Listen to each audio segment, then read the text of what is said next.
এক মাসের ডায়েটিশিয়ানের নিয়ম অনুযায়ী আমার মতো ওভারওয়েট মানুষ কিভাবে খাবার খাবে এখানে আমি দেখাচ্ছি। শুধু একবেলা আমাদের রাইস দেওয়া হয়েছে এবং এখানে মাত্র টেবিল চামচের 2 চামচ রাইস দেওয়া হয়েছে। আর যে কোনো তরকারি খেতে পারবো, ভাজি খেতে পারবো, তবে টেবিল চামচের 1 চামচ। তরকারি খেতে পারবো 1 কাপ, আর ফিশ খেতে পারবো 1 টুকরা, যেভাবেই রান্না করা হোক। আর ডাল খেতে পারবো 1 কাপ পরিমাণ দুপুরে এটা। আর মাছ না থাকলে এখানে মুরগি খাওয়া যাবে 1 পিস। এটা হবে দুপুরের আইটেম। আর সারা দিনের মধ্যে কোনো ভাত থাকবে না, রাতেও থাকবে না। এর মাঝখানে সকালে যে খাবারটা খেয়েছি তা হচ্ছে 3টা খেজুর, 1টা ডিম এবং 4টা কিশমিশ। এটাই হলো সকালের খাবার।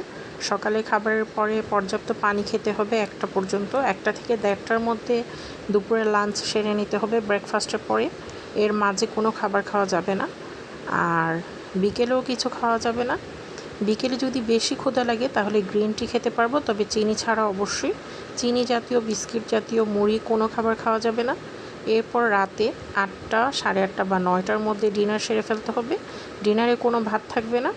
ডিনারে ফিশ থাকবে এবং ডাল থাকবে 1 কাপ পরিমাণ। আর তরকারি, যে কোনো ধরনের তরকারি খেতে পারবো 1 কাপ। এটাই হলো ডেইলি চার্টের নিয়ম এবং এভাবে মেনটেন করলে 10 কেজি ওজন কমে যাবে 1 মাসে।